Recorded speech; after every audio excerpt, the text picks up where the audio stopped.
Okay, great. Looks like we're live. Um, so we're going to go ahead and call the meeting to order. Don't have to read the preamble at 7:00. Call the meeting to order at 7:05. Thanks, Larry, as usual, for putting together um, the minutes. Will, it sounds like we're getting some sound from your background. Oh, sorry about that. So let me pull up the minutes, Larry. Shared. Is this from 3 meetings, Larry, or There's 2 meetings? meeting. I'm now all caught up, finally. Wow, that is awesome. Share my screen. Jason, do you mind if I share screen? Yep. Actually, Matt, somebody was saying that they didn't have to read the preamble anymore, but do we? We do have to read it? No. We don't have to read it anymore. You're co-host now, Matt. Thank you. Yep. Okay, so here's the July 13th meeting. Larry, I only had one correction on the July 13th meeting minutes. On the second page, there's just a missing word under, let me find the paragraph, under the citizen survey results. Okay. On the fourth paragraph, Angela, Yeah. we want consider, it says we want consider, we want to consider. It's just a Okay. minor. Fixed.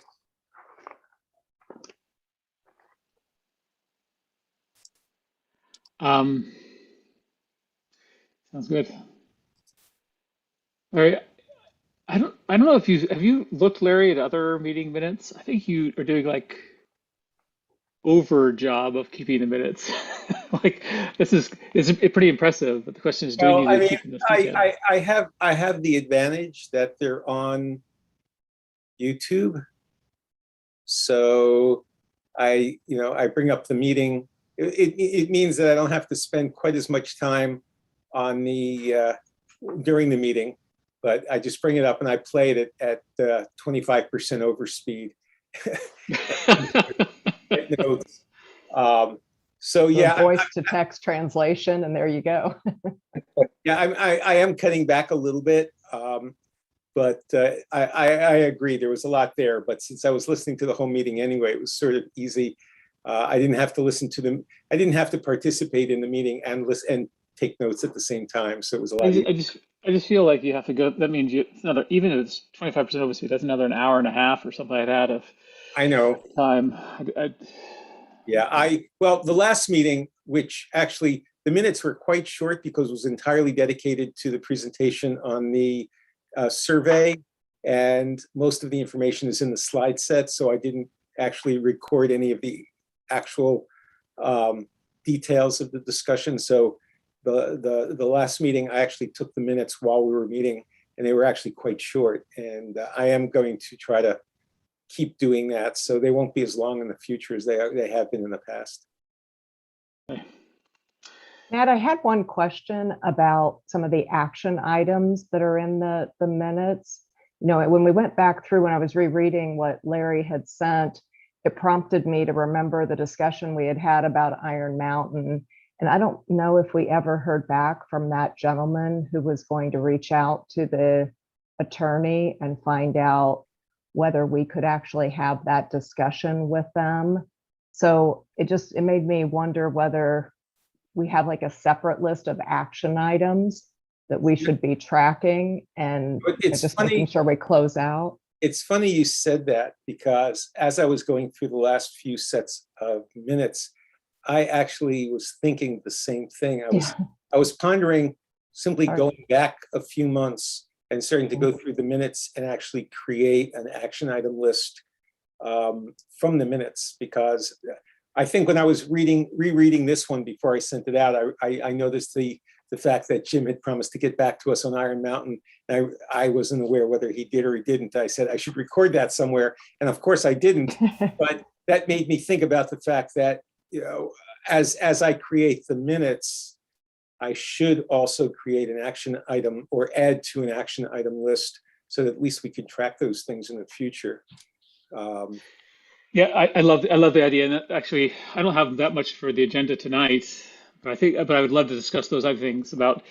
Let's take a step back. Over the past year, we've done a lot of, interviews. We've collected things. How can we improve over this next year? And can we capture action items more easily and collaborate on them, etc. Well, not collaborate on them because we have the only way we can collaborate them on is discussing them in the meeting, of course, for open meeting law, but at least tracking the action items between meetings or in our meetings from one meeting to the next. It'd be great to have single location. I think I actually had created some sort of to-do list at one point in time as just a spreadsheet in Google, but I'm definitely open to ideas about best method of tracking it. You can get a Jira Cloud instance for free if it's under like 5 users, and I think we're 5 people on the committee, up to 5 people, voting members of the committee. Um, Not necessarily we want to subject ourselves to Jira, but it's an option. It could That'd be be worse great. than SharePoint. I mean, Do you guys have Microsoft Teams as well? I don't know if the Teams has been enabled on committees or Or not. like the yeah, license? we had this discussion at the last meeting. I think was it the last meeting? I think it was the last. Meeting before that, I Maybe think. the meeting. Maybe it was this meeting. I mean, the one in the middle was just a short meeting where we talked about the job description. We have an issue with Teams in that it makes it very hard to meet the requirements of the open meeting law because effectively we're collaborating. And it doesn't make it impossible. It just means that there's going to be all of these walls that we're going to have to put up to make sure that we're not, 3 of us aren't collaborating on the same document or updating the same document or anything like that. So we had a discussion, I think, when Jim was at one of the meetings, and I believe that we decided it was going to be really tricky to make it work. Okay. At least that's my recollection. I don't know if anybody has other. I think I recall that the same thing. So in terms of tracking action items, I still think it'd be appropriate. We don't even have to collaborate on it, but we just have a single register, and whether have you, Larry, or some other person be in charge of each meeting, sort of capturing the action items, and that way between on the next meeting we can go back through and discuss follow-ups on those action items. Yeah, I mean, I can think about how to just provide an online checklist that we can at least look at and review at the meeting and then check off. And that way we're not collaborating, we're just reviewing them all at the same time. Yeah. Great. Okay, let's go back to the minutes. I think we're making progress in our meeting already. You've got lots of minutes. Any other proposed amendments apart from adding the word "to" on the second page want to consider?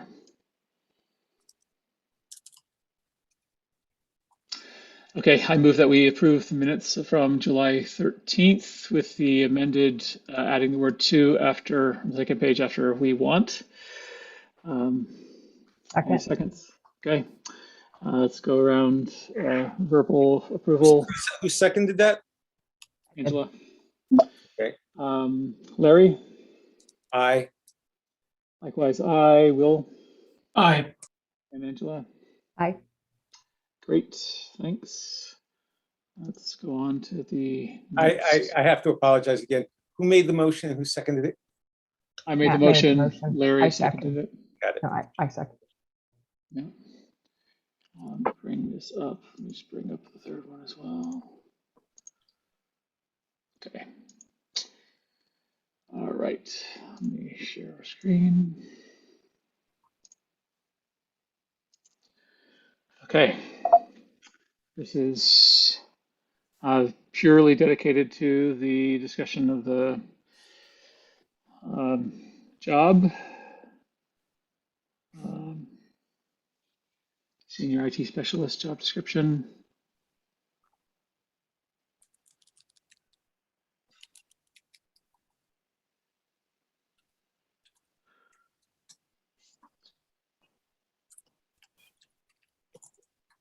Looks good to me. Any motions to change?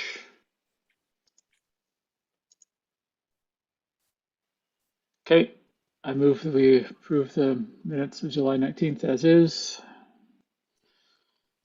Seconds. Second. Okay. Larry, Aye. Will, Aye. Angela, Aye. and likewise, aye. Um, and finally, August 19th, it's dedicated to the review and the analysis of the citizen survey.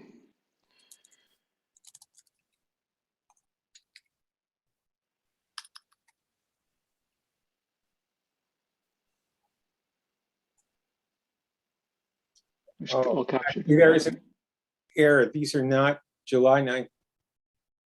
Oh, you're still showing August July 19th. 19th on the screen, right?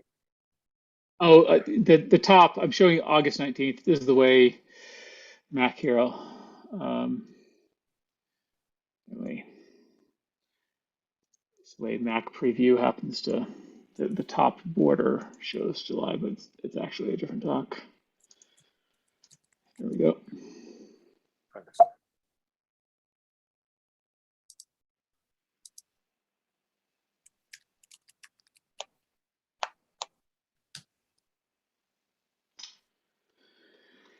Any motions to amend or change?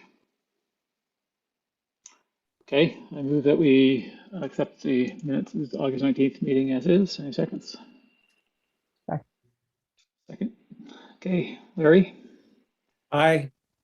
Will, Aye. Angela, Aye. and likewise, aye.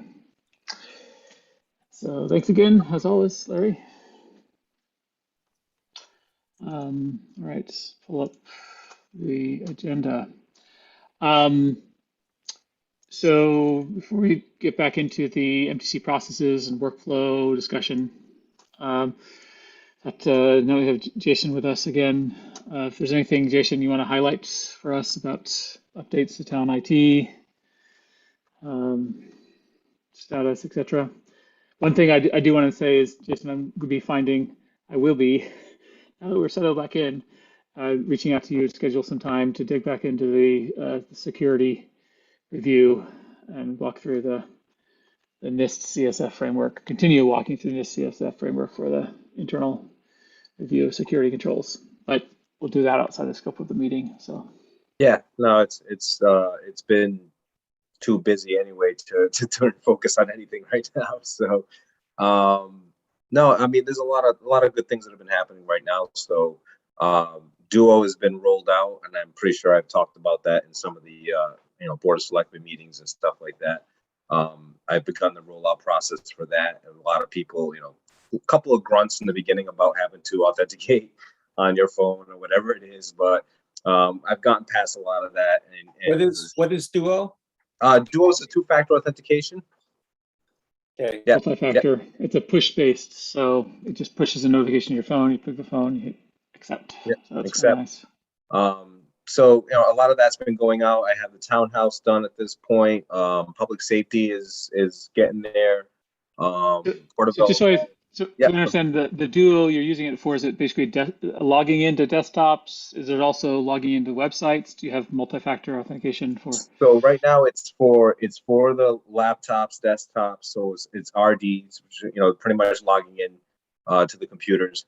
I have it set up for some of Office 365 users, and I'm going to start putting it on the servers so that when I log onto the servers, and then also just talking on different applications that the town is using. If they have the ability to turn that on with the application that they're using, then I can just add it in there. There's no charge to add additional applications to it. We just talk to the vendor, tell them that we have Duo, turn it on, and scan an icon or whatever it may be that's associated with the website. That is the plan to pretty much get it to anybody else, especially in accounting. If Badar, I don't think Badar has that capability right now that they use, but if it's something that comes up, we can use that as well. right now it's just pretty much been the rollout of just getting it to people and having them understand it, get pretty much a good standpoint of how to use it. But yeah, like I said, it's going through, like I said, I've got it down to pretty much all the houses at this point. I think library is one that I haven't gotten too many people on board with it yet. Not that they're not getting on board, it's just I haven't gotten there to get some of the people on board with it. But yeah, it's at the Public Safety, Porterville Hall, the Arts Center, so Recreations and Youth and Family, DPW. I got people there on it as well. So yeah, a lot of good stuff with that happening. Also, I sorry to interrupt. Question about that. So, so I understand. Are you rolling out in conjunction with Duo? Are you rolling out any sort of single sign-on? So using AD credentials, and then using either SAML or OAuth to an identity provider, I think by Microsoft, so that they can sign on once and they automatically get logged into these other web apps? currently I'm not. No, I haven't turned any of that features on. I do have the capability of turning those features on, but I haven't gotten to that point Okay. yet. It's kind So of right now, basically, rollout. right now, every application will still have its own credentials. You log into that, but it will require that second factor. I think, Yep. It's something to consider because, people with Duo is really easy, but it still can become annoying. Like each and every app you log into, separate Yeah, credentials and do a Duo push, separate credential, yeah, do a push.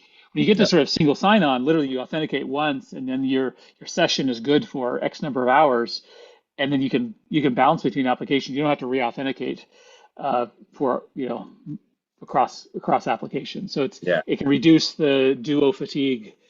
yeah. That can be a So feature. the one thing that I had been presented with in the beginning that is kind of been a disappointment in a sense was when I got presented with Duo, they said that there was a way for them to kind of recognize the network, so that they can, so you would have to authenticate constantly. Um, Yeah.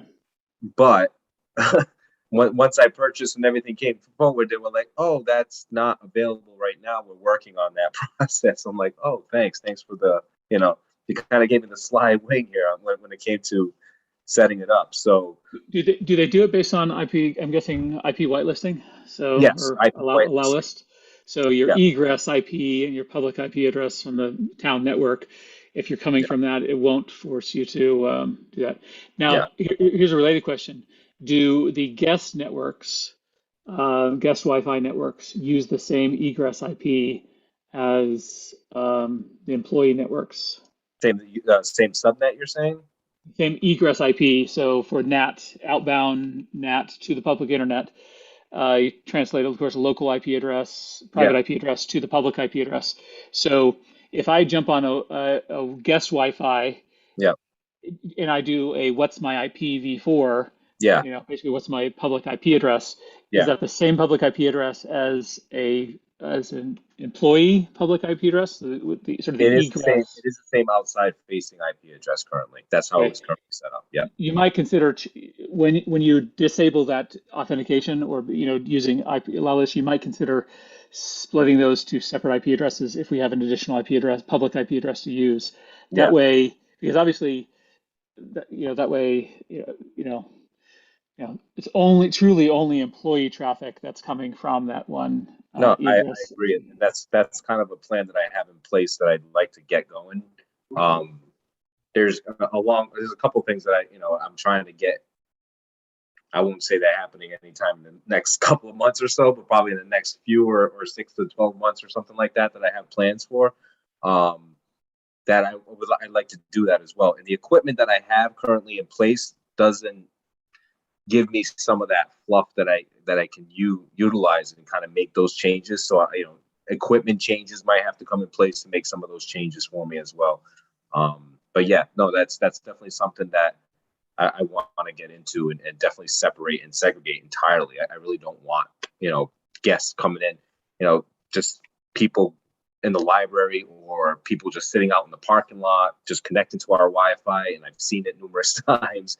There's residents will just sit out in the parking lot connecting to our Wi-Fi, and I'm like, hey, what the heck? So it happens, but that's something that I definitely want to completely segregate entirely at some point soon. Yeah. It makes me think of for our public Wi-Fi, for the guest Wi-Fi. Uh, um, do we have? I know I don't know. I can't remember which brand of equipment that we're using to provide that, but I know especially with a much newer routers, newer Wi-Fi access points and routers, etc., and especially the commercial versions like Cisco Meraki, it's Mhm. very easy to put in per user bandwidth limits Yep. and and so forth. So and have great monitoring too, so you can see hey how Yeah. much each individual user is using and so forth. Yep. So So I know that I was just finishing up on the Duo stuff, but some of the things I was going to talk about too that I'm trying to get into for future projects that I'm kind of putting in already for even capital requests. Um, Something that I'm trying to do that I can actually get some money off of possibly the ARPA funds to fund this project would be campus for the entire town new Wi-Fi upgrade. And you talked about Meraki, and that's exactly where I'm trying to go in the Meraki direction. There are a lot of spots that I have come across on town that they're just dead spots. DPW just has spots where you don't even have Wi-Fi at all. There's just one AP for the entire facility. Yeah, you know, in the I don't know 4 or 5 months that I've been now doing this, I've run into a lot of situations like this where I'm just like, wow, how how are they able to even do the stuff they need to do, especially like DPW. They have equipment that they need to bring out to the shop floor, upgrade a piece of software, and then apply it to whatever lift or machinery that they have out there. And they can't even do that. They have to go back to the office, update the software, go back to the machine, update the machine, go back to the office, update the software again. oh, it's So terrible. yeah, exactly. So that's actually something I'm looking to do as well with the town is do. I'm starting the process with talking with some people with getting a site survey done so I can get an exact amount of APs that we need for each location, where our dead spots are. Try to get that worked out with every location, the library, the public safety, Corderville Hall, all of them, townhouse, obviously, and just trying to figure out what we need, because that will at least give me the tools I need to, just like you were talking about, separating the IP addresses so that public facing is not getting the same outside IP address as the internal people, and it would totally segregating it entirely. Yeah, Meraki is obviously you pay for the name and you pay for it, but it's good equipment, Yeah. and they also offer exterior, like outdoor access points. So Yep. that would be So cool. some of the things I've been working on right there. There's tons of other things that have been going on. I couldn't even bring up a list right now of all the things that have been going on recently.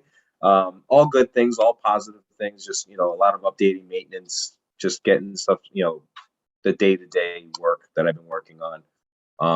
And trying to get managed services in a sense for our servers in place. And the conversation I had with you today about getting our servers going.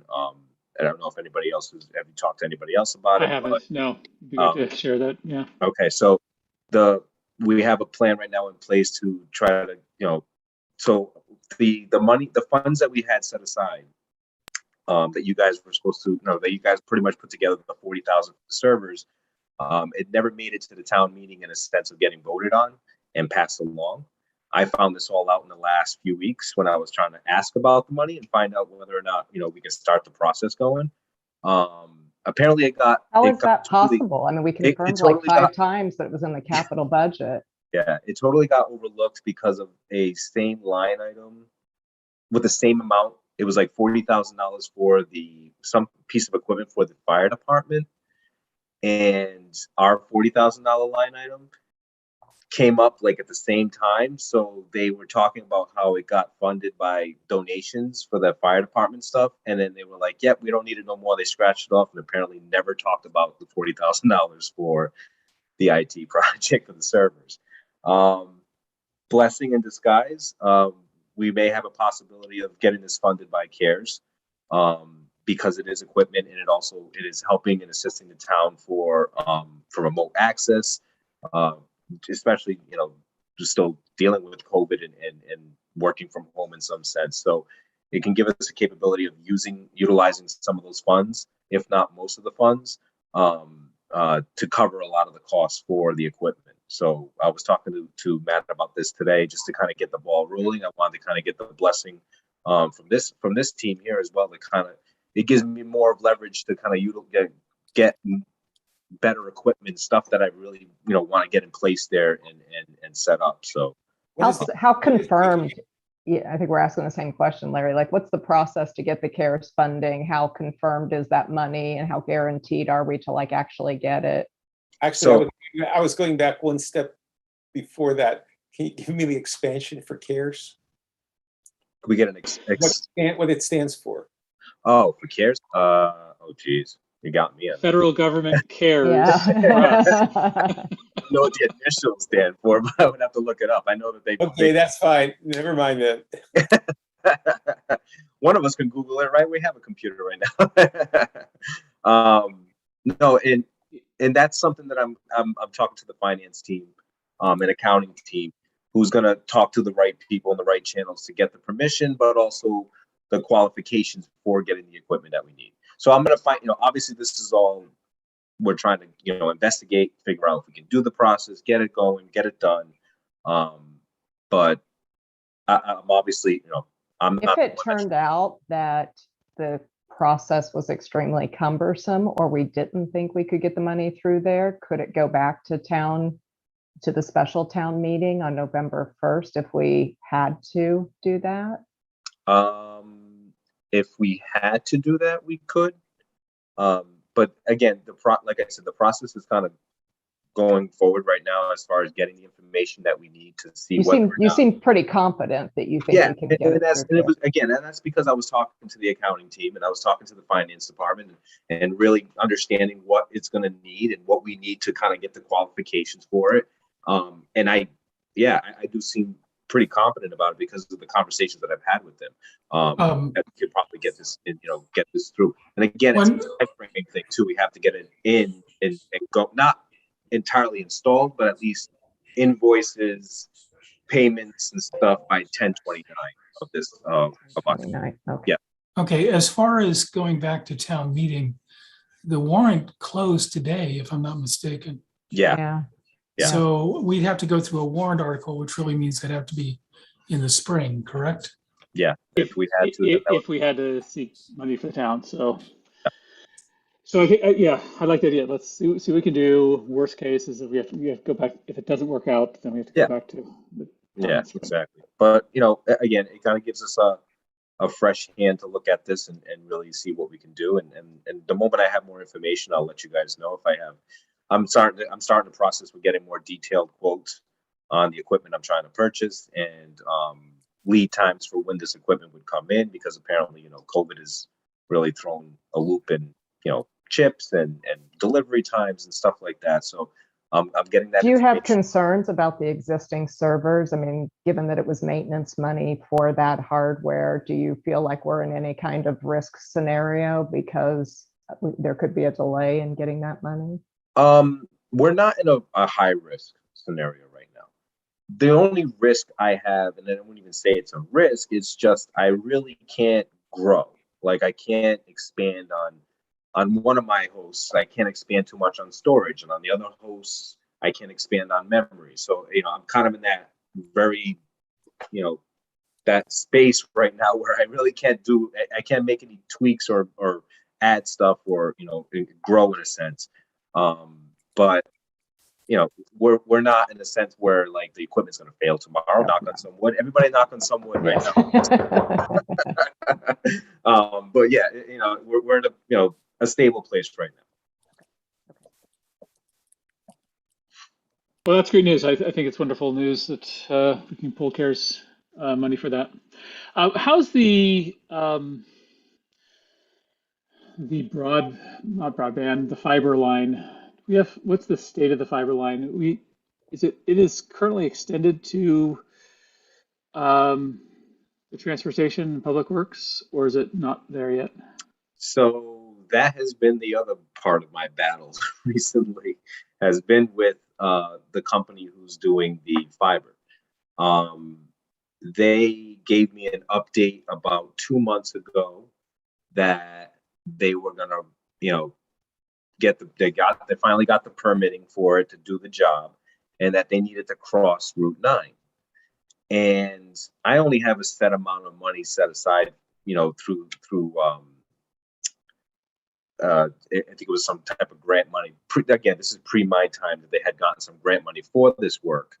This is to extend it from the public safety building to DPW? Yes. Yeah, well, it's a little bit more involved in that. So there was a bunch of different places that they looped up to get this all done. I'm kind of finding out a lot about this in the last month or two. So the places that they hadn't tied down was DPW.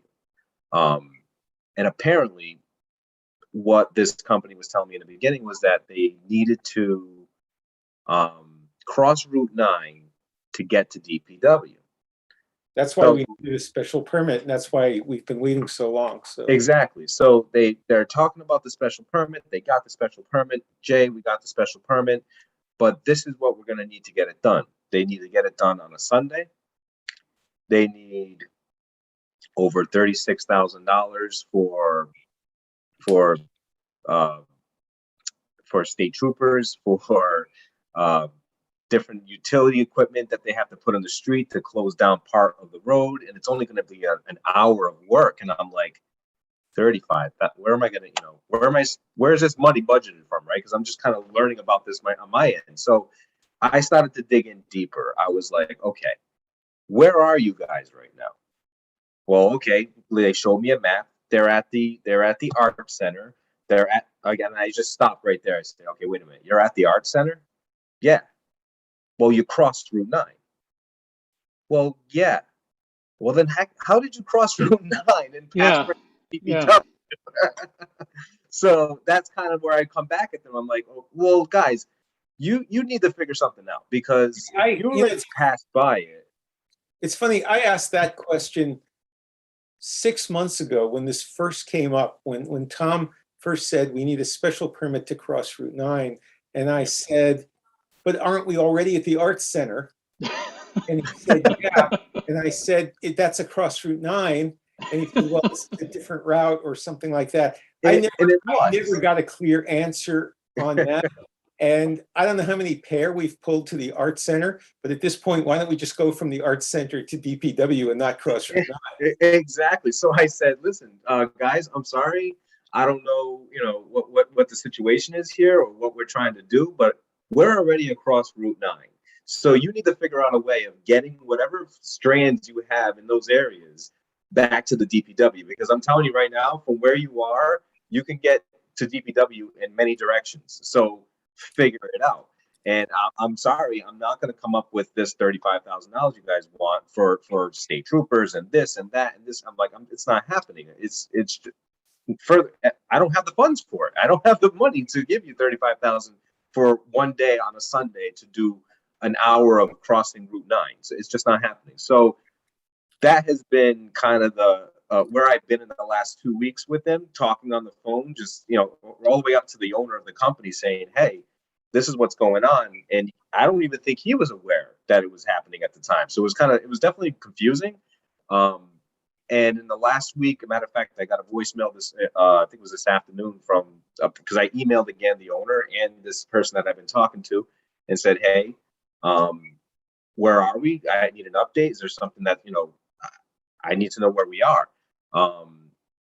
Again, they kind of give me I don't want to say a runaround, but more of a we're looking at this different angle. We have a way from coming in from the back of DPW, and we're trying to look at it now, and we'll get back to you and let you know. And I'm just like, still not an answer. So I'm making sure that we get to DPW. I never as soon as we can. I never did understand that because going down 85, there are telephone poles. Yeah, I believe. Yeah. And so the question is, I mean, we run on poles from Townhouse to PS to the Public Safety Building already down Route 85. And I just never understood why we couldn't continue running down poles from Route 85 to DPW, which is literally almost right on 85 Yeah. Are there poles that cross Route 9 on 85? on that So- bridge. I don't Yeah. know, but you know, Yeah. given that there's electric utilities and communications utilities, cables have to get across that somewhere. Maybe they go into Route 9, and maybe that's the issue. But I just don't have a good picture in my mind. There's a street that they went down, and I'm learning a little bit. You know, obviously I don't know Southborough that well, but I've kind of learned some of the things over the last 5 months or so. But they crossed Route 9 before 85. Like if you're going more towards Westwood, like with that I think of the dressing place. It's it's like a big food place there, and they crossed over there and then went down a back road that goes towards there's like another school in the background. I think it's called Finn? Atwood. It's near Atwood Street or something like that. It's called, or Well, that's the art center. yeah. So they went down that path. So they went past. They literally went past Right.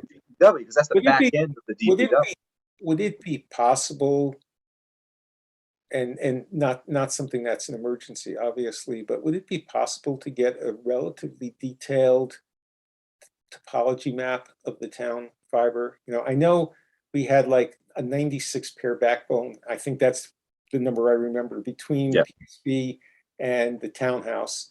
And I know that we split some off, I think, to go to the library. Yep. And I think we split some off to go to the senior center, I think, you know, Corderville Senior Center. And I don't know if, and clearly going in the other direction, we now have it going down to the South Union School or the Art Center. I'd like to just understand better, you know, where we have cable running and how much cable we have, and because sometimes we're having these discussions and it's all sort of in the abstract because it's hard to have a picture in your mind of what's going where. So if this map that Matt has up right now, that road right there that's called Middle Road, Yep. that's where they're going down currently. So they went from Route 9 there down Middle Road, pretty much past. So they can go back on Mount Vickery then, or if Yes. they want. Yep. So what they're suggesting now is up there at Middle Road is coming down from Route 9 into Middle Road and then cutting around the back end. I guess there's another street that goes up and around the back, that small street there that goes in the back of the transfer station. I'm not aware of that, but Yeah, I mean, there's Mount Vickery that does. right, and that goes back to 85. Yeah. Yeah. Yep. So they want to go back down and around and go back to DPW. So, but if you see this map where it goes down middle, I have a map that has all the items of the fiber kind of lined up in different colors. And I'll share that with you guys after the meeting, what it looks like. But it comes down middle road and then goes and connects to, if you go scrolling down a little bit more,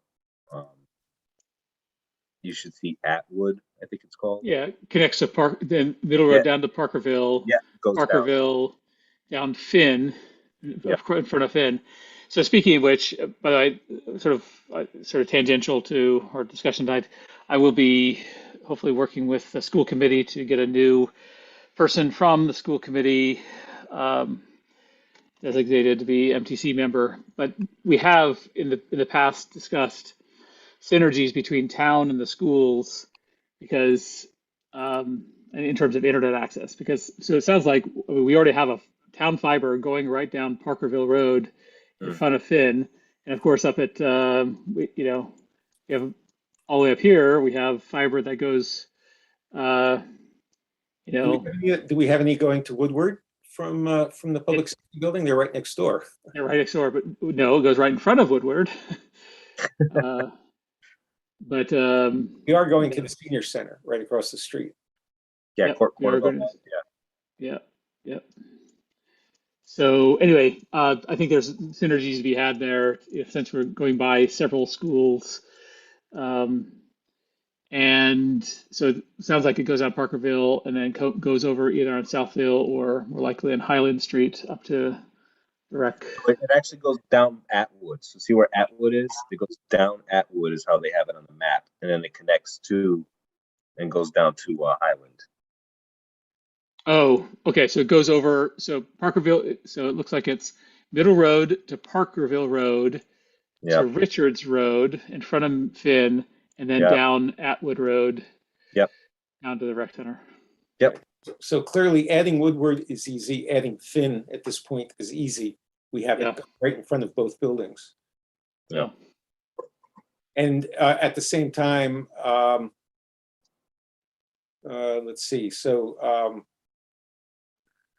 the Neary and Trotter would then be the remaining two in town, right? Yeah. Yeah. I would think that, yeah, they're over here, obviously. Going down Main Street into Trotter or Neary would be too far. No. I think there ought to be, because as of today, each school has its own, my understanding, has its own just dedicated connection and has limited reliability because it's, I think, on a consumer Comcast or consumer cable connection. Anyway, Yeah. so So that's where we are right now with that. I've just been waiting on them to come back to me and give me a little bit more, hopefully, a plan. And I can tell you guys that it's getting done. Hopefully soon. awesome. Thanks for the update. Yep. All right. So unless there's any other questions for Jason, I'd love to switch over to MTC processes and sort of take mini discussion retro of how we think things have been going with our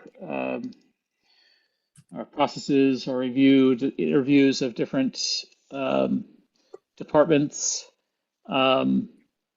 My own feeling is that it seems like I feel like there's a lot of work. We're capturing as part of our interviews a lot of opportunities for improvement.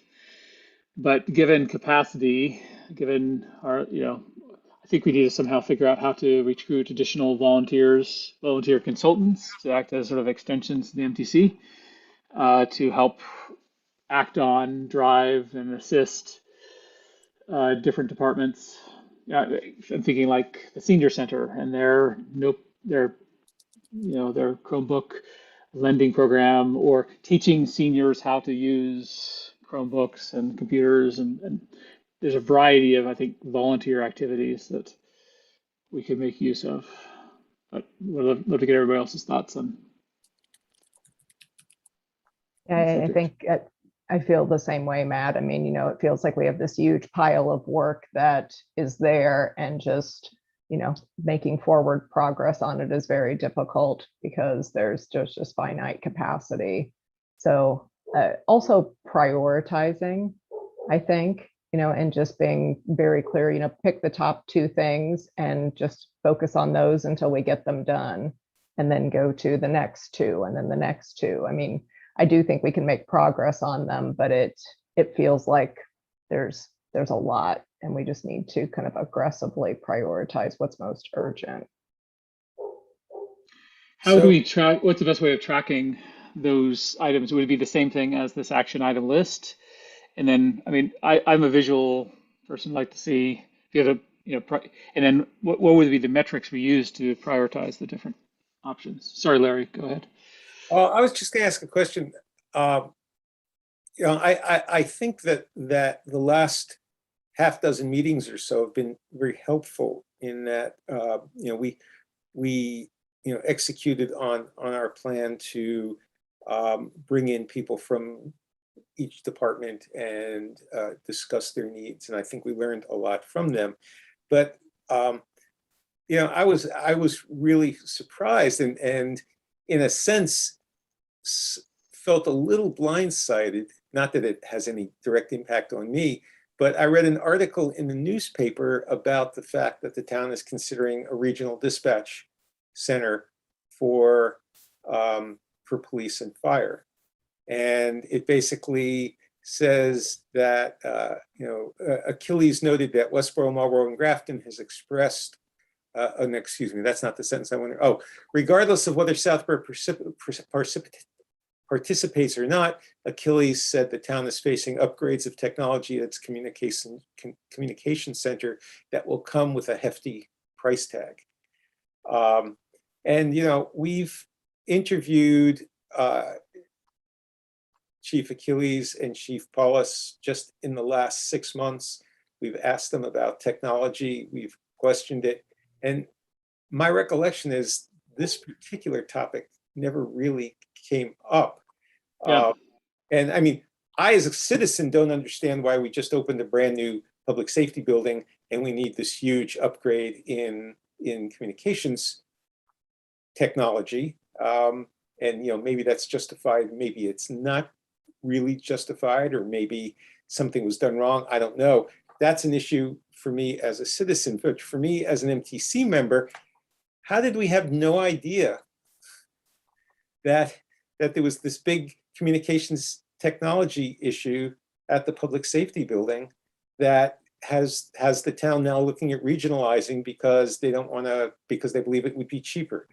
No, but no, I think that the quote you just read though said, regardless of whether we participate, we still need that upgrade. So I think, yeah, there's some big issue of, right? Isn't that the way it reads? No, the way,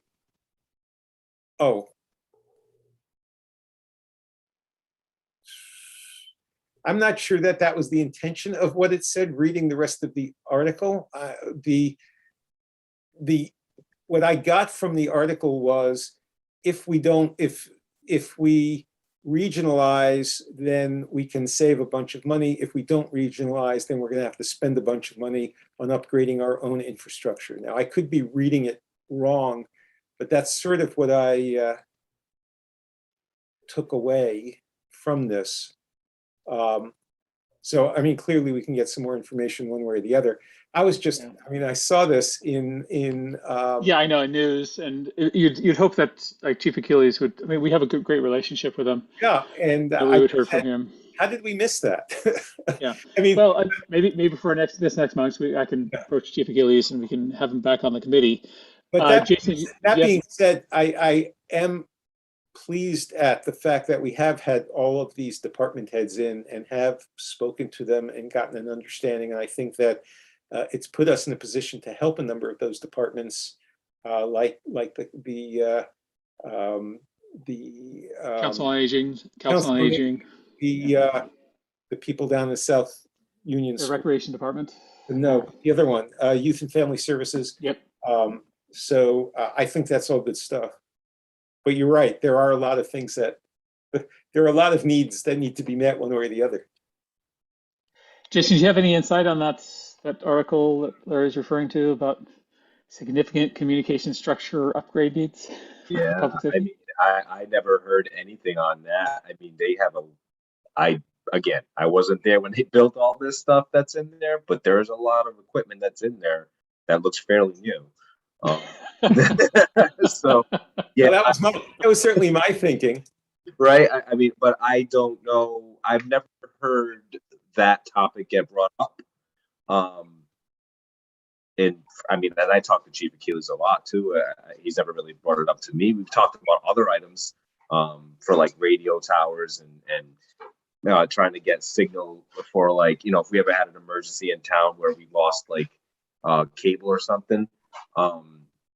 If we can get like an antenna that's already up on the roof to have it rewired to the TV that's in the big conference room so that they can see something that's going on, stuff like that. But I mean, nothing's ever really come up that the infrastructure is too low for them to handle their dispatch. I just sent out the URL to the MTC main. Let's not read too much into it. I'll invite Chief Achilles to our next meeting, and I'll have a great discussion. Yeah. He's a good guy. So Yeah, no, he's definitely a good guy. If there's something that we, I always think about the journalists and the questions that they ask that make people say the things that it kind of like directs them to say something that they really didn't mean. I mean, So I wasn't pointing fingers at anybody or making any accusations here. It was more a matter of it just shocked me that we missed yeah, it. yeah, yeah, no, yeah. it's that when you said it, I was kind of like, huh? I didn't think about that. If we don't know about it and Jason doesn't know about it, then Yeah, Chief Achilles is either keeping something really secret, or maybe right. there was misinterpretation by the journalist or something. Yeah. Well, one additional thing, Matt, is I think on some of the last couple of people that we've invited to the committee, it seems like you kind of pre-interviewed them. And then when we did the session, you were doing the readout of their answers, and then they were also there. And I don't know, just to me, it felt a little redundant. And it seems like maybe you don't need to interview them before. If they could come to the session and we ask them the questions live and then they're answering directly, it saves you the prep and it allows like more of a real-time conversation with them. Could be, but I thought we decided on a process that we'd go out and do the interviews, and typically interviews take like approximately in some cases 2 hours, significant amount of time, go back and forth, and we then capture it into that standardized format that you Right. created a template for, and then we would come back to the MTC so prepared with in the sort of the standardized format. Did you envision that we would shift all interviews? Because I don't you did it, know. you did public, Yeah. Youth and Family Services, I know. Yeah, because we had all Um, gone out there and divvied up the list and done those and yeah, then kind of brought it back. I don't know. I was just trying to think if there was any way of like saving you time, because I was thinking that you were going out and like interviewing them all in advance, and well, was yeah, there a I more thought, efficient way that we could do that? true, true. I don't mind doing it, and if it saves the MTC time, just sort of summarize, capture the needs, and basically then report to the MTC saying, Here's the needs, any additional questions for the group." Um, Well, if we need to divide and conquer again or something like that, then I can also do some of them as well, and we can figure out. I know yeah, it's a lot of time and energy to do that. yeah, So yeah. Sounds good. So, I think going back, I like what we sent, like the topics we discussed before about, first of all, capturing our action items, capturing the opportunities. Because I feel like we've been doing all these great interviews, but I yeah. feel like uh, it is compounding. We're discovering more and more opportunities. The bound is growing, and we're not capturing it in necessarily one location and being able to prioritize between those opportunities and then action on those opportunities. So And how do I'd we love to get. balance that with the survey stuff? Because you're still talking about like what benefits the town departments and all the work that needs to be done for them. And then everything we heard on the survey and the things that are much more resident focused. And I think there's a lot of work in the resident camp as well that we could be focused on. Yeah, yeah, great question.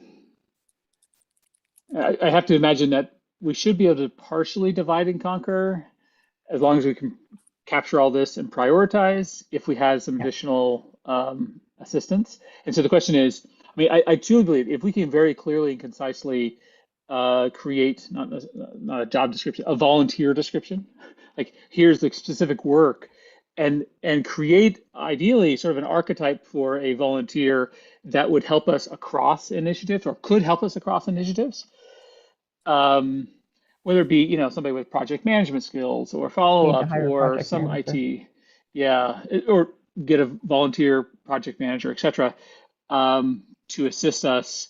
Then they can help us across a number of the different departments. But love to get people's ideas on how to move this forward. Additional ideas. I mean, even like if we created a job description, we could post it on the Southborough blog. We could. I think one thing that came out of the survey was clearly that we need to completely redo the town website. I mean, people are not feeling that the transparency is there. They're not feeling like they're aware of the town services. And, you know, if you kind of sort through the results, those groups that had, you know, like Facebook pages, like the police, their communication were perceived as much more transparent, much more communicative than, you know, just any other department that was trying to do it through kind of our older website approach. So spending some time just to really improve the way that we're interfacing with the resident group, I think is a big one that would be a huge benefit. Can I ask a quick question on that? So I guess a comment / question, but so Civic Plus is if I'm not mistaken, it's Civic Plus does our website. They created, from what I can see, they have like a base template, because I've kind of been to different town websites, city websites, and if you click on them, they almost all look the same. Like there's not much of a, I mean, there really isn't much of a difference. And I guess the only difference is like what departments are there, because maybe they don't have an IT department, or maybe they don't have a planning, or whatever it may be. But it seems like the town may have just went in the direction of, okay, we'll go with what everyone else has, and we put it in place. And I guess, as I'm not a resident, so I don't know if it works or doesn't work. But the question I have is, what other information should they be putting up there that I guess I feel that they are putting up there, because they have the banner. Whenever they do an update, they make a change to the banner and put it up there so the residents can see what's going on, or like what's going on with Board of Health. If they're making change, you know, the counts that have been happening internally, the Board of Health is making those changes. Or like the site survey, I mean, like the survey you guys did, we put it on the website. What pieces are they missing that maybe I can communicate internally and say, hey, we need this kind of step up how we're broadcasting that to the town?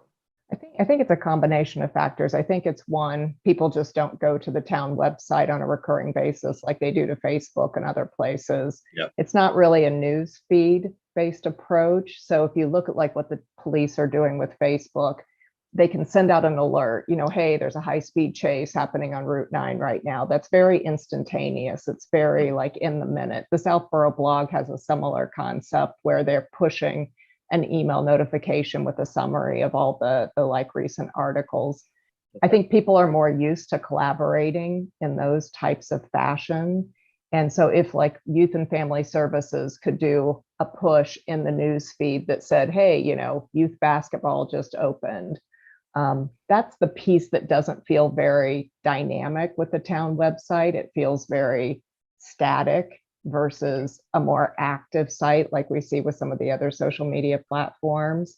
And I'm not saying Facebook is the end all be all of anything, or we should be switching everything over to Facebook, but I don't know. I wasn't here when they built the website either. I'm not sure what went into that selection, but it might just be worth investigating. Are there competitors to that platform? Is there any reason why you have to be on that, or could we hire an independent person who could create a site for us? I don't know what the right answer is, but it just seems like there's alternatives that are out there now that could be leveraged. Two questions. Actually, one question, one statement. The question is just out of curiosity: how does new information get up there? Does somebody in town like you actually, like, if there's a new meeting that needs to get posted on the virtual meeting page, or there needs to be an update to some department or some other notice, does somebody in town actually log in and make that change? Yeah, so as far as the virtual meetings, I will tell you that is me. Okay. I'm the one posting those up every day. So Every end of the week. the outside organization, other than the initial design, and I'm assuming the hosting, I'm not sure, but let's assume the hosting, what else do they do? So the company Civic Plus, again, I'm pretty sure it's Civic Plus, they will only make changes for us that are not, that we don't have access to. So recently I had to change the fax number for the website. I went everywhere. I must have dug through every single channel, avenue, corner on the website before I called Civic Plus and said, hey, where the heck is this thing? Or how do I change it? So they were like, oh, that's part of our header footer. We take care of all of that. If you want to make the changes, you got to just give us a number. We do it. Okay, fine. So, there it is. Okay, wait, pardon me. I missed part of the conversation, but is it 2021? Yeah, right. Are we discussing changing headers and footers to call somebody? Websites. Yes. Okay, Are we in a time warp here? Sorry, I just had to ask. here it is. Snarky or, but Sa- okay, same- so that's fine. So they're basically just own the templates The and templates and like even like categories on EDC EDC part of the website. I Mhm. couldn't change the categories. They actually had to change the categories for me. Now with the other stuff, like I said, I do the virtual meeting stuff. The selectman's office, which is typically Katie, will update some of the stuff in the banner that's going on in town, or like the different things the Board of Health might be announcing, or the different departments might be announcing. And then individually, each department has access to their department to make changes to their page, so that they, you know, something's going on in buildings, they can make a change to their banner as well inside of the buildings department.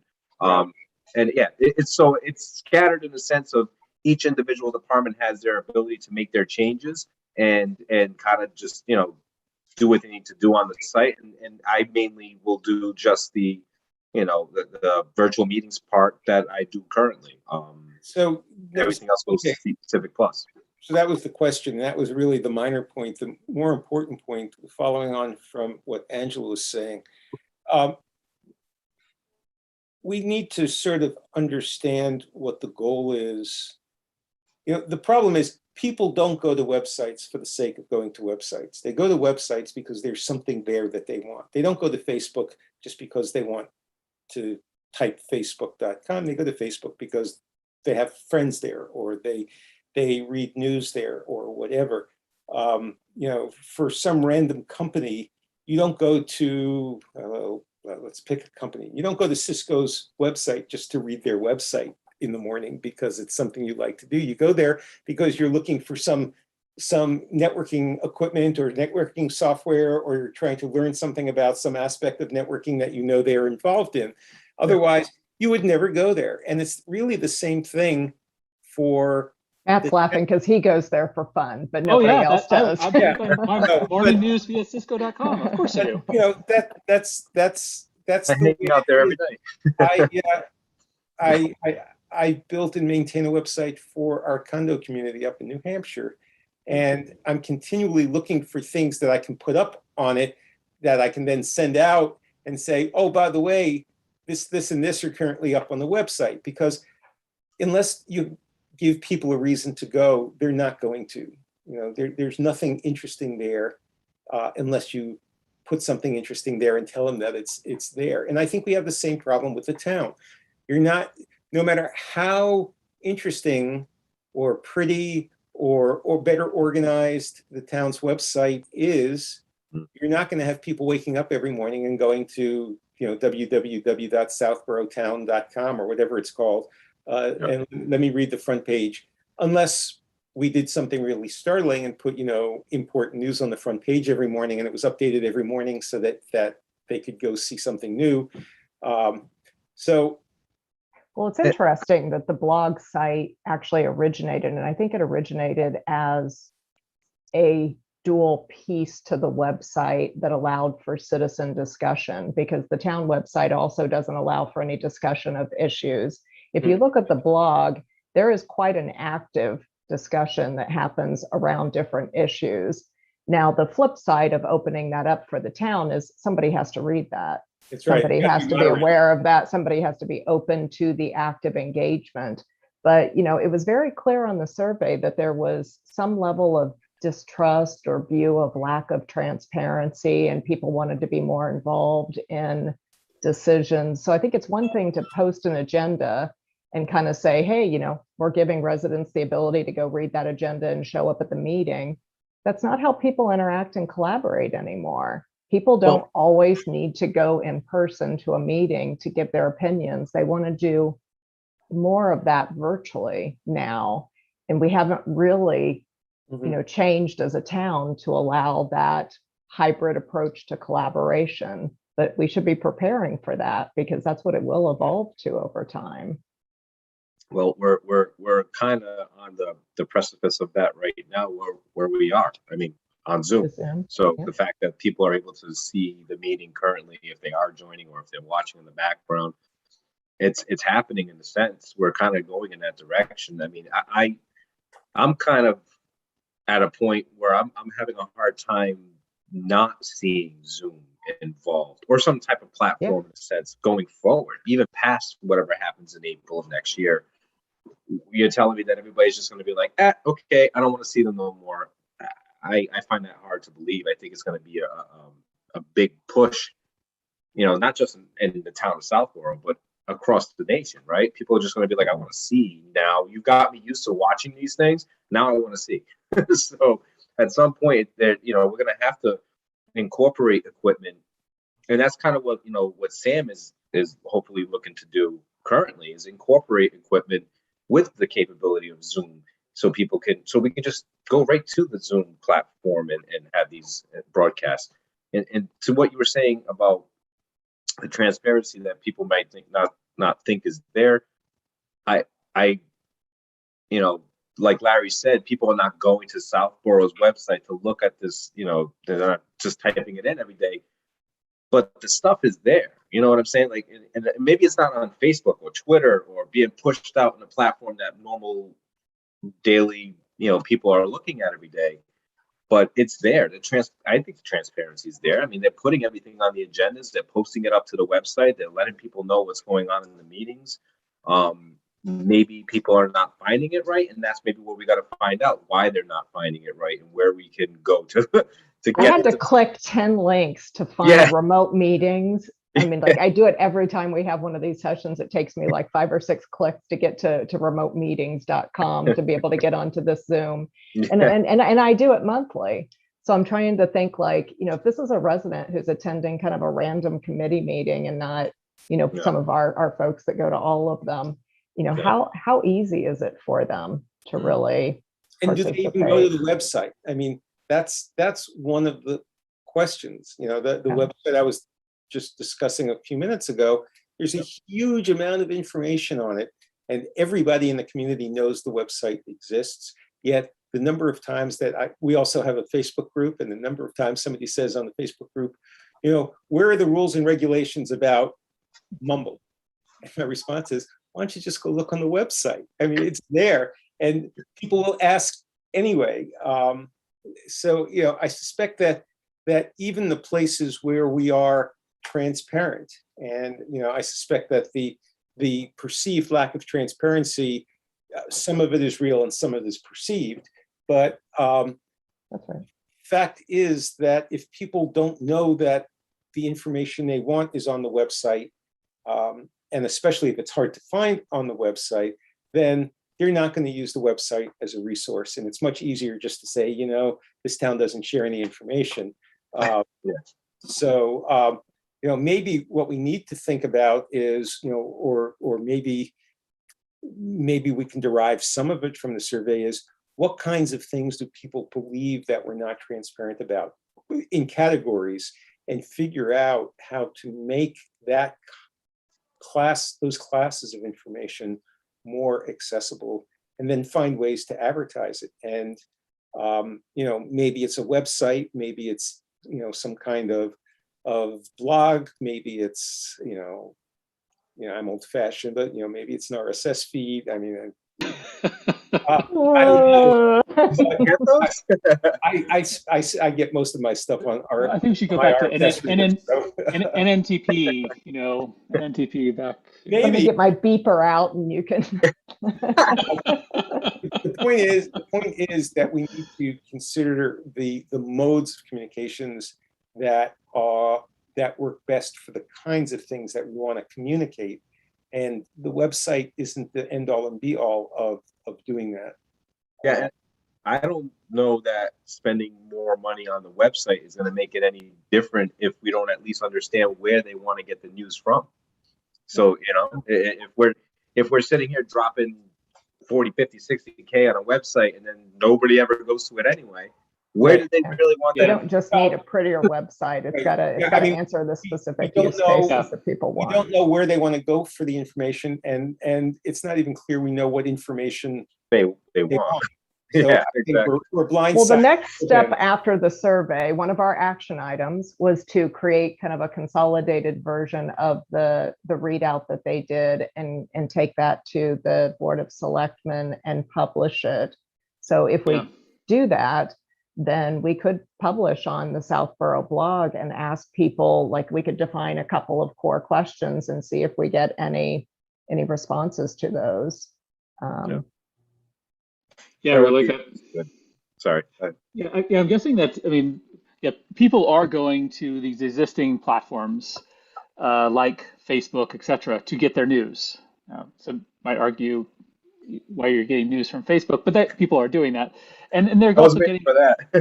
updates from their neighborhood groups, from their schools. I mean, these social media platforms are becoming generic platforms for receiving information of people that people are interested in. So people will log into their Facebook page in the morning and at night, and look at their feeds, etc. So rather than recreate it on a website or try to recreate that experience, to me, we just simply need to engage people where they are, and then we just find out, what are the most common platforms for engaging people. Obviously, some people really like Twitter. Some people like, I don't know if the town has an Instagram account or not.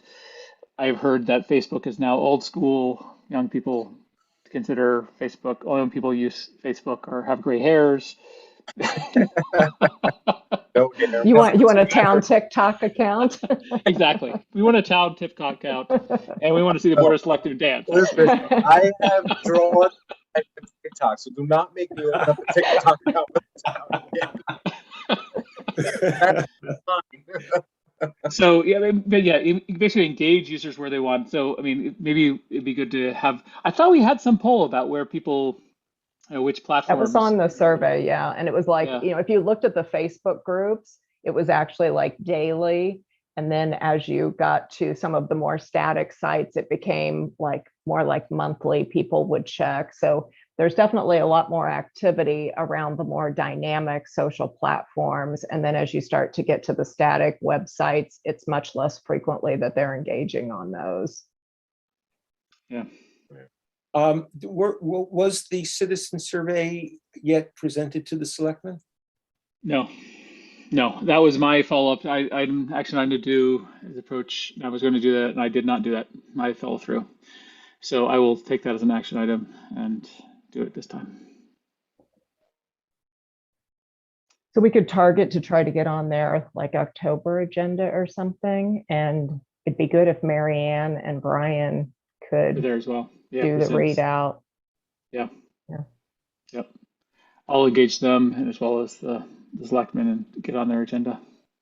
What about publishing it on the Southborough blog? I mean, is there any reason that we couldn't share the data? That I don't think there's anything confidential in there. There's nothing that violates. There's no individual data. I mean, it's all. Yeah, I think we should. Well, the question is, are you proposed publishing the results, like the PowerPoint? Yeah, I think that's fine. I would be a little bit hesitant. I mean, I think we just need to give some thought about whether we publish the raw data.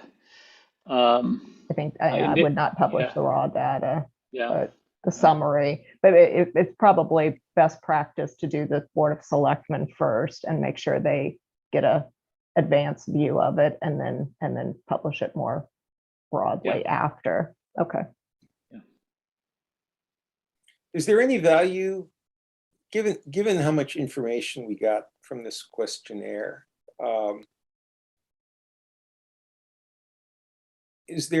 Could we potentially kill two birds with one stone if we were to do something like have, a weekly 2-question questionnaire on the website? So just 2 questions. So we're not asking people to commit 20 minutes or 25 minutes or something like that. But if there's information we're looking for, we could compose a couple of questions each week, get them on the website, and that has 2 effects. One is we get some information. It also pulls people to the website and, begins to get them comfortable with going to the Southborough website. Now it's going to be a remembered cookie in their browser, so they'll be comfortable and easy. They'll type SOU and it'll finish the website name for them, and they'll be able to go to the website easily. But and that this might not be the right way to do it, but one of the things that if we're interested in the website as being one of the communications modes, finding ways to draw people to the website is going to be important, and one might be to give them the opportunity to provide feedback. People love to opine on things.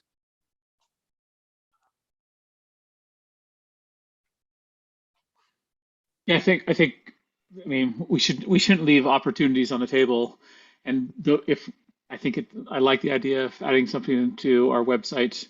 If people do want to provide feedback or ideas, like let's add it. I think that's sort of a no regrets move. Not saying we wouldn't engage in other methods, but adding a feedback or even any sort of questions to the website, I don't think that would hurt, and I think it would just simply complement other methods like the annual survey, etc. Yeah, I wasn't looking to replace anything. Simply, it provides the ability for us to potentially get faster answers to some of the things we're interested in, and it might help us then tailor the next survey, for example, based on the responses to these one or two simple questions that we post on a regular basis. And for simple questions, I think we could use one of the built-in surveys of the website itself, right?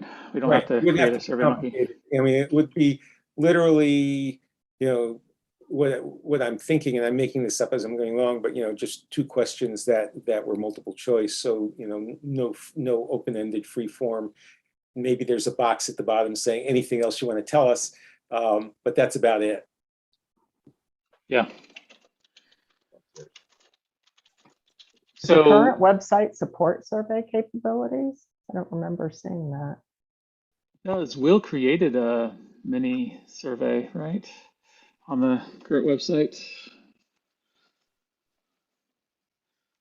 No, I created surveys, for the cable TV committee, but they were, I mean, you can reach them through the website. You can create them in the, the tool that they provide, and then you can hang them off. So yes, I guess the short answer is yes. The website per se, well, let's say yes. The short answer is yes. In theory, it doesn't have to. I mean, most of the survey sites like SurveyMonkey and Wufoo and the others basically provide iframe type of capability. They'll give you an embed link, and you just put it on your website inside an iframe, and it looks like it's on your site, but it's being, it's really being hosted on their site.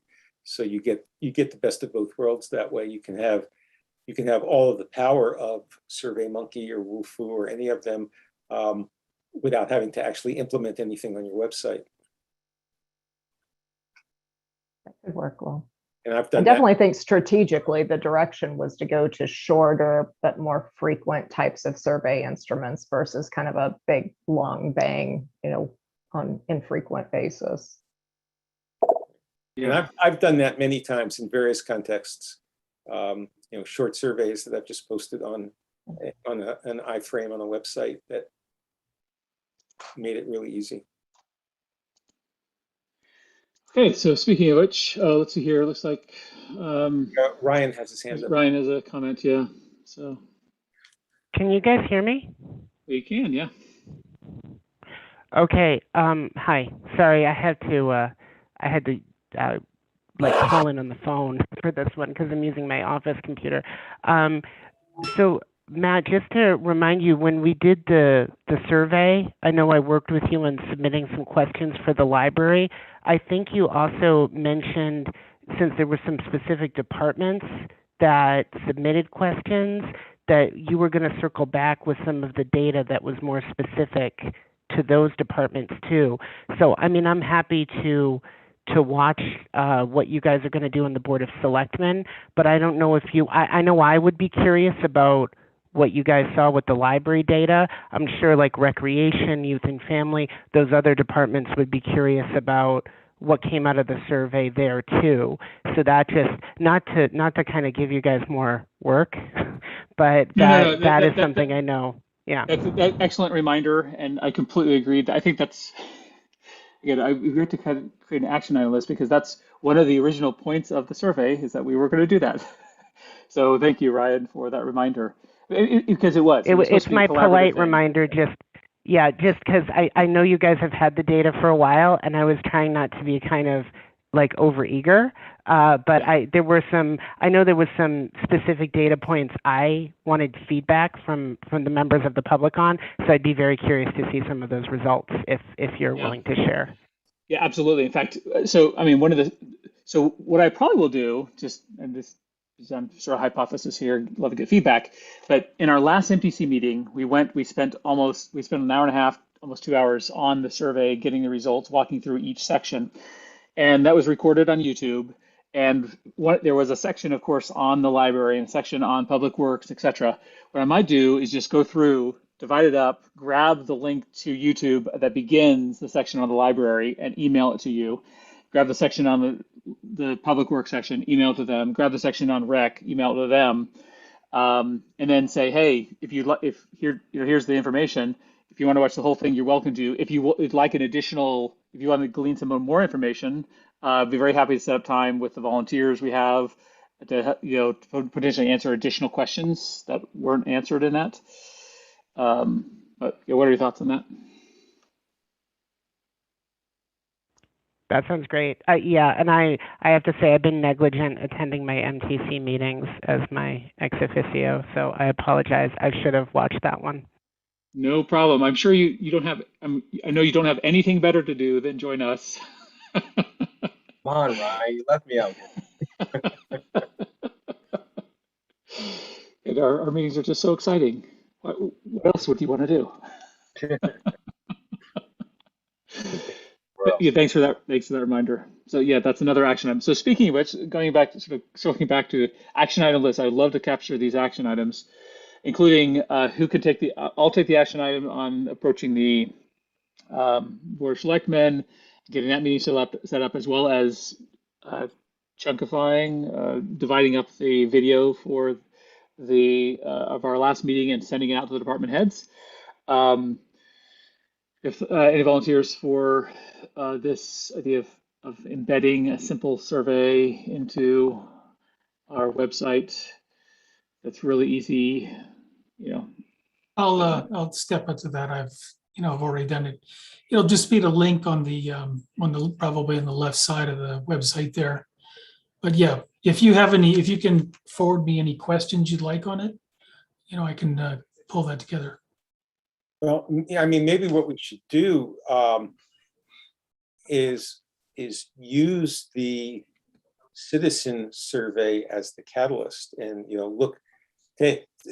start with one of the carve outs that Matt is doing for one of the departments, and use that as a way for either us or the department to say, okay, here are 2 follow-up questions, so that they're not just out of thin air.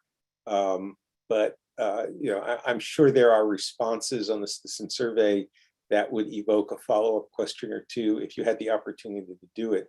So maybe that's a way actually to take the load off of us.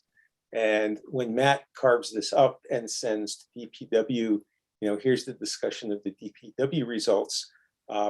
We'd be willing to publish 2 follow-up questions you have if you'd like us to. And make them available, make the responses available to you, and then do the same thing for police or public safety or whatever. Then it gets us out of the business of necessarily having to make up all of the questions. I mean, we might have some of our own, and it gives the departments a chance to interact with us and have the benefit of getting some feedback where we're doing some of the heavy lifting of actually collecting the information and presenting it to them. I can put together, a sort of a mock-up. I don't really need the real questions, and I'll mock something up that has more than 2 questions, but different types of answers, right? So you can have yes, no, you can have numbers, you can have a comment, whatever. And as soon as we get some questions, we can put that up. And I guess, we'll do this on the MTC website, or we'll do this on their websites.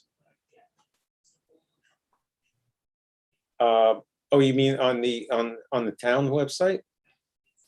Yeah, I mean, on their page on the town website, or I'm not sure.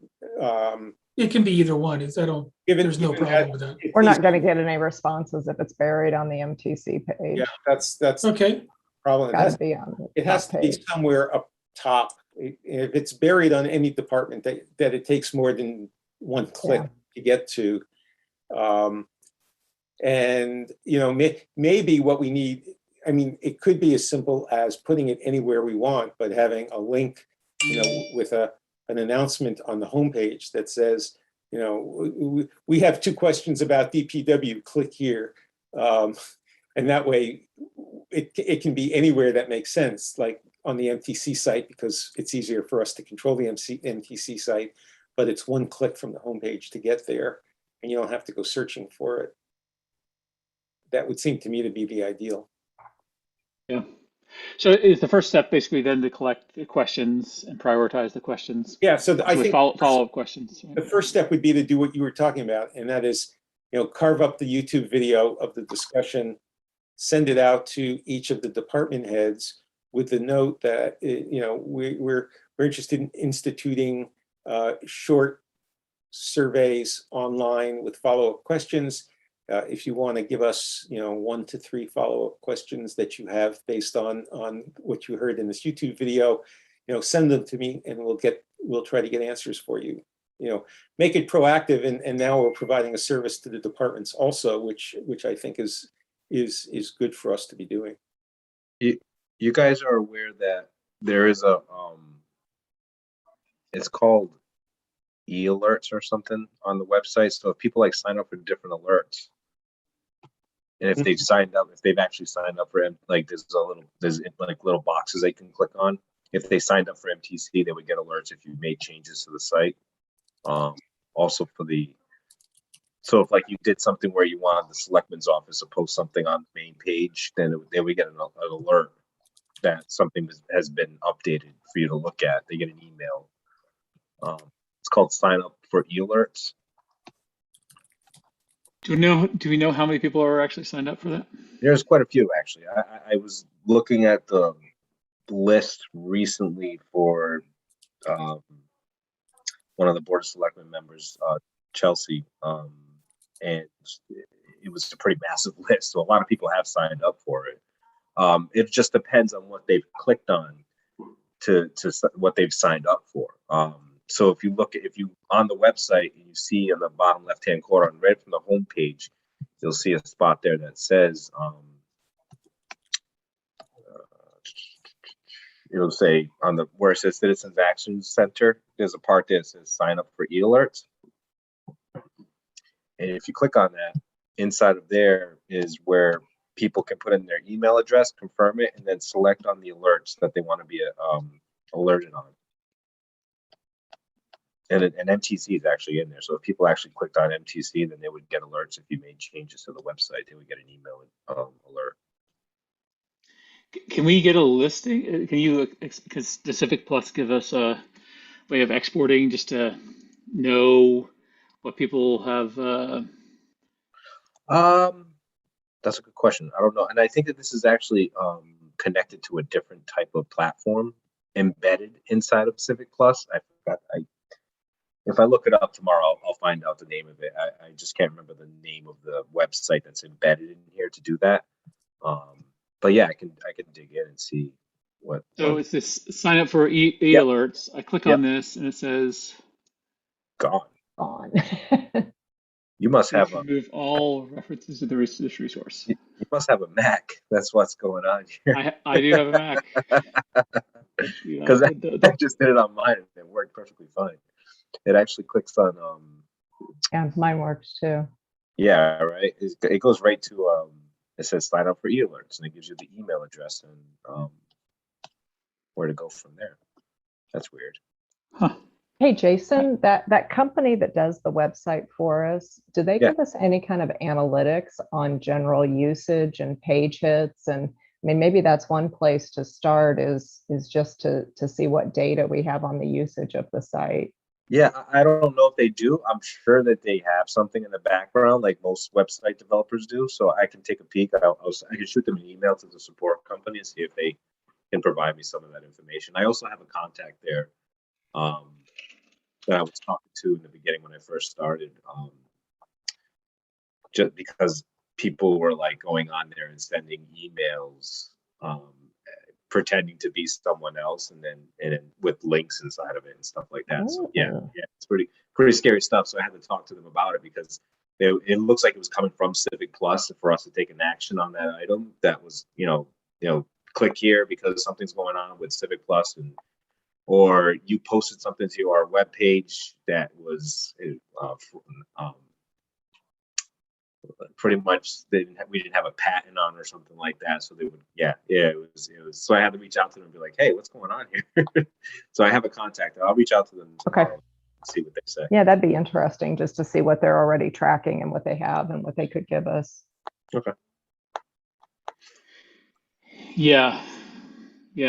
That's a whole area that we should really have visibility into.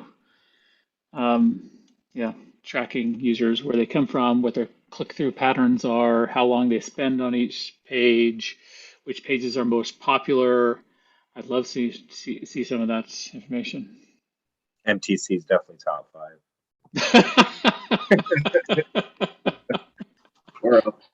Along with people who are watching this video on YouTube, right? Only video on YouTube to watch today. Yeah. Trending. Yeah, trending. Numbers are climbing, guys. Or I'm just getting tired. One of the two, huh? Good. Okay, so going back to this, just really, one of the things we started talking about at the beginning was how to capture action items, and we've generated a few action items. How and who, and so Larry, do you think it would be too much to have you track, or should we have somebody else track action items? And then the next question is, how would you like to track? So we can basically send them out post meeting so we can review, act on them, and then follow up in the following meeting.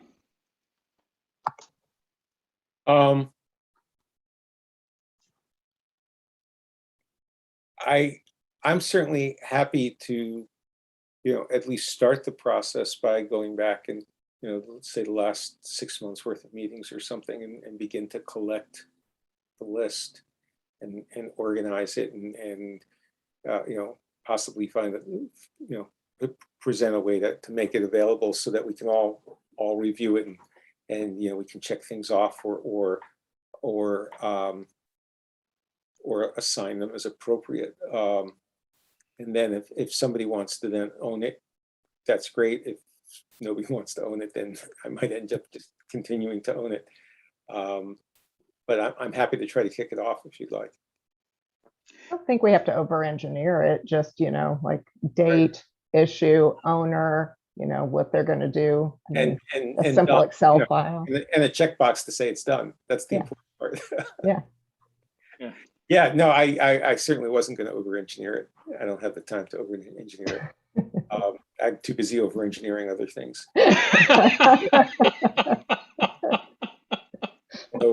So yeah, I mean, again, I'm happy to at least go back and collect what we've got to date, and at least present it. And if we're happy with that, then I can keep going. Or if somebody else wants to own it, I'm happy to hand it off. Awesome. Maybe we can get a volunteer to help us again, join our meetings and help us with issue tracking and so forth. So, but yeah, if you could start it, kick it off, bootstrap it, and then we could decide where it goes from there. Okay. Any other topics for tonight?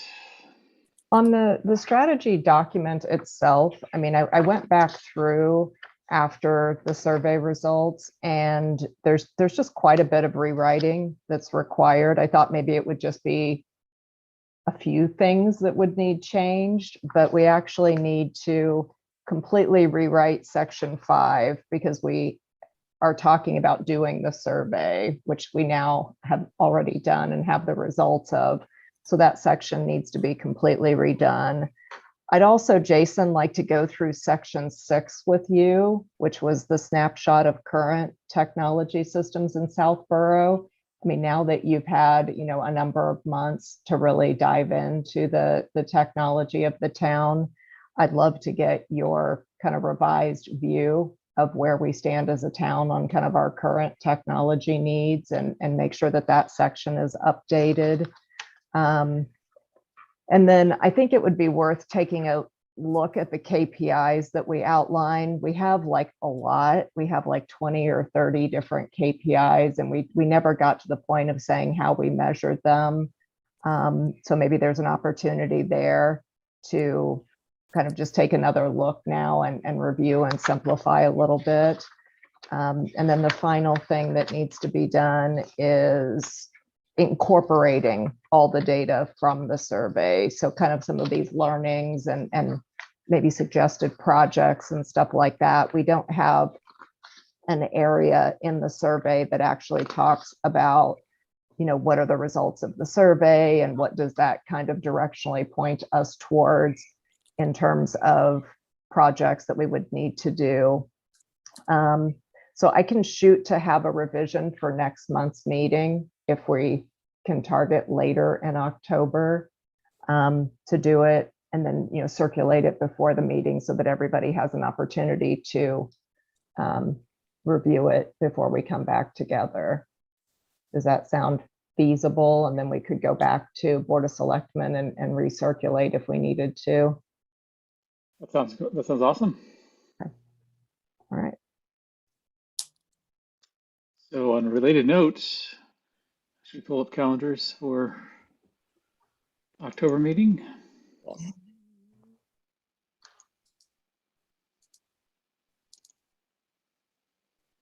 How are we looking for, say, either the 19th or the 26th?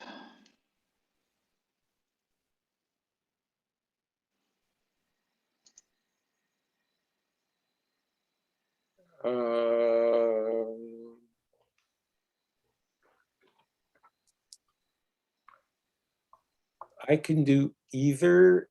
The 26th is my quarterly meeting week, so I'm usually fried by 3 o'clock in the afternoon from spending 6 hours a day on Zoom calls. But both evenings are open, so whichever works best for people. I could also do both, but I'm traveling quite a bit in early October, and I'm just concerned I wouldn't have enough time to get the strategy stuff done before then. That's my only bias towards the later date. Yeah, actually, even though it's my meeting week, I'm actually biased towards later date also, because we're going to be away the previous weekend, and then I've got a meeting on Monday night. So I would prefer the 26th. I can do the 26th as well if we need to. Awesome. Will, you're good? Ryan, 26, okay? I'll respond for him. Yes. No. Just Okay, thanks, So Jason. the library trustees have a meeting on the 19th, so actually the 26th would be better for me. Ooh. So you're surrounded, universal for the 26th. Okay, so I'll schedule it for 26 and from 7 to 9. Okay. Any other order of business for tonight before we close?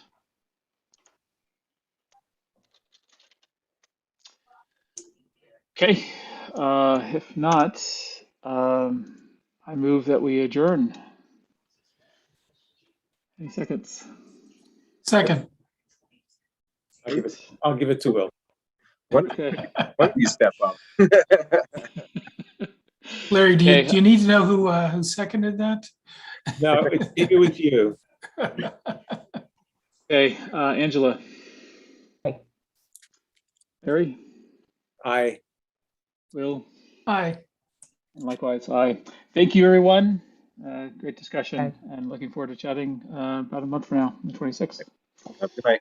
Bye, See ya. guys. Good Good night. night.